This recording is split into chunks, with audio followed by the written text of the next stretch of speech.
सिंधु जल समझौते को लेकर अहम बैठक आज, संबंधित पक्षों के साथ समझौते की समीक्षा करेंगे पीएम मोदी। आज नाम सभा को संबोधित करेंगी विदेश मंत्री सुषमा स्वराज। कश्मीर पर नवाज शरीफ के छूट को करेंगी बेनकाब। भारतीय समय के अनुसार रात 9 से 10 बजे के बीच होगा सुषमा स्वराज का भाषण। यूएन के मंच से पाकिस्तान को मिलेगा करारा जवाब। इसरो के बड़े मिशन की उल्टी गिनती शुरू, कुछ देर में 8 उपग्रहों के साथ उड़ान भरेगा पीएसएलवी। सुबह करीब 9 बजे श्रीहरिकोटा के अंतरिक्ष केंद्र पर पीएसएलवी भरेगा उड़ान। 3 भारतीय और 5 विदेशी सैटेलाइट होंगे शामिल। राष्ट्रीय परिषद की बैठक में विरोधियों पर पीएम का निशाना, कहा मुसलमानों को वोट की मंडी नहीं, उन्हें अपना समझे। क्लाइमेट चेंज पर पेरिस समझौते को 2 अक्टूबर से लागू करेगा भारत। कोझिकोड में पीएम मोदी ने किया ऐलान। आरजेडी के बाहुबली नेता शहाबुद्दीन की जमानत रद्द करने की मांग को लेकर सुप्रीम कोर्ट में सुनवाई आज। चंदा बाबू और बिहार सरकार की याचिका पर सुप्रीम कोर्ट ने शहाबुद्दीन से मांगा था जवाब। उत्तर प्रदेश के खिले सरकार का 8वां मंत्रिपरिषद विस्तार आज। खनन मंत्री पद से हटाए गए गायत्री प्रजापति को दोबारा मंत्री बनाया जा सकता है। जी जिंदगी चैनल से हटेंगे पाकिस्तानी सीरियल्स। एसएल ग्रुप के चेयरमैन डॉक्टर सुभाष चंद्रा ने किया फैसला, टैगलाइन भी बदलेगी। डॉक्टर चंद्रा ने कहा, लोगों को साथ लाने के लिए शुरू किया था जी जिंदगी, लेकिन प्यार एक तरफा नहीं हो सकता। डॉक्टर सुभाष चंद्रा ने कहा, आतंकी घटनाओं की निंदा करे पाक कलाकार, ऐसा नहीं कर सकते तो चले जाएं। देश में नहीं कलाकारों की कमी। मुंबई के शिवाजी नगर में ऑटो में लगी आग, एक ही परिवार के 8 लोग बुरी तरह से झुलसे। 8 में से 2 और 5 महीने के 2 बच्चे भी शामिल, सबकी हालत गंभीर। यूपी के मुरादाबाद में सड़क हादसे में 5 की मौत, 3 घायल।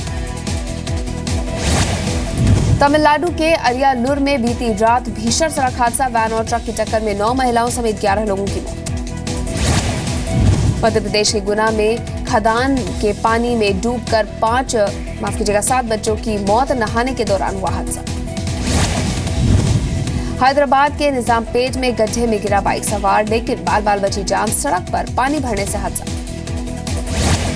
तेलंगाना के मेरठ जिले में बाढ़ में फंसे 23 लोगों को किया गया एयरलिफ्ट। एयरफोर्स के जवानों ने 2 हेलीकॉप्टर्स के जरिए सभी को बचाया। दिल्ली बीजेपी का केजरीवाल पर आरोप, कहा दिल्ली में सरकारी पदों पर केजरीवाल सरकार की आम आदमी पार्टी वॉलंटियर्स की नियुक्ति। दिल्ली सरकार के अफसरों को दी जाएगी सोशल मीडिया की ट्रेनिंग, सोशल मीडिया के जरिए जनता से जुड़ने का निर्देश।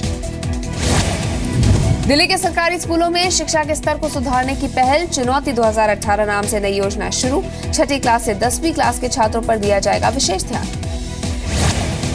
एमएनएस ने फिर दी पाकिस्तानी कलाकारों को भारत छोड़ने की धमकी, शुक्रवार को भी दिया था 48 घंटे का अल्टीमेटम।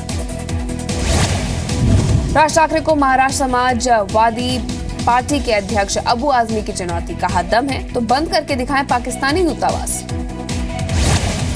मुंबई में जल्द होगा एसी लोकल का ट्रायल, रेलवे का दावा, सभी तकनीकी खामियां दूर। मुंबई के पास लोनावाला स्टेशन पर बाल बची महिला की जान, चलती ट्रेन से उतरते वक्त ट्रेन और प्लेटफॉर्म के बीच फंसी महिला, पुलिस वाले ने खींचकर बाहर निकाला। उरी हमले में शहीद बलिया के राजेश कुमार के परिजन यूपी सरकार से नाराज, कहा मुख्यमंत्री के पास शहीद के परिजनों से मिलने का वक्त नहीं।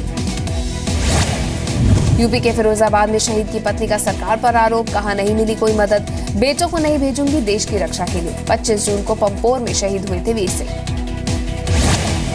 यूपी के महोबा में दबंगों का कहर, मजदूर के हाथ बांधकर बुरी तरह से पीटा, पुलिस ने अब तक कोई कार्रवाई नहीं की।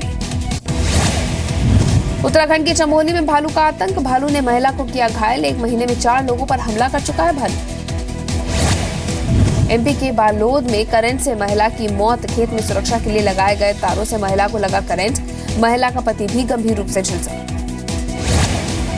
राजस्थान के भीलवाड़ा में अंधविश्वास की इंतहा, घर वालों ने 2 बच्चों को गर्म लोहे से दागा, बच्चों की हालत गंभीर। महाराष्ट्र के लातूर में भारी बारिश की वजह से नदी पर बना पुल बहा, लोगों को आने जाने में भारी परेशानी। आरक्षण की मांग को लेकर मराठा समाज के लोगों ने पुणे में निकाला विशाल मार्च, भारी संख्या में जुटे लोग। मुख्यमंत्री ने कहा, मराठा आंदोलन को मिलना चाहिए न्याय। यूपी के आगरा में दरोगा की दबंगई, आरोपी को पकड़ने गए दरोगा पर घर में घुसकर गर्भवती महिला से बदतमीजी का आरोप। यूपी के रायबरेली में स्टेट बैंक के लॉकर से 17 लाख का कैश और 8 लाख की ज्वेलरी चोरी, मौके से गैस कटर बरामद, जांच में जुटी पुलिस। गाजियाबाद में खुलेआम टायर और केमिकल कचरा जला रहे 5 लोग गिरफ्तार, आग लगने से बच्चों की तबीयत बिगड़ने के बाद लोगों ने पुलिस को की थी शिकायत। यूपी के बुलंदशहर में रेप के बाद छात्रा को जहरीला पदार्थ खिलाया, अस्पताल में छात्रा की मौत, आरोपी गिरफ्तार। दिल्ली के मॉल में छात्रा की आत्महत्या के मामले में सिद्धराज गिरफ्तार, लड़की के साथ सेल्फी को आरोपी ने किया था वायरल, परेशान होकर छात्रा ने जान दी थी। उत्तराखंड के काशीपुर में नाबालिग लड़की को बंधक बनाकर गैंगरेप वारदात का वीडियो बनाकर वायरल करने का भी आरोप, 3 आरोपी हिरासत में। यूपी के ललितपुर में नाबालिग से गैंगरेप, गांव के 2 लड़कों पर गैंगरेप का आरोप, आरोपी फरार। कानपुर टेस्ट में जीत की ओर भारत, न्यूजीलैंड ने चौथे दिन 93 रन पर गंवाए 4 विकेट, आखिरी दिन जीत के लिए 341 रन की जरूरत। दूसरी पारी में भी कीवी बल्लेबाजों पर हावी रहे अश्विन, 4 में से 3 विकेट झटके, पहली पारी में लिए थे 4 विकेट। भारत ने 377 रन पर घोषित की दूसरी पारी, न्यूजीलैंड को जीत के लिए दी 434 रनों की चुनौती। कानपुर टेस्ट में अश्विन का कमाल, सबसे तेजी से 200 विकेट लेने वाले भारतीय गेंदबाज बने, दुनिया में दूसरे नंबर पर। त्योहारी सीजन से पहले रेलवे कर्मचारियों के अच्छे दिन, 12 लाख रेलवे कर्मचारियों को 18 दिन की सैलरी बोनस के रूप में मिलेगी, अगले हफ्ते हो सकती है घोषणा।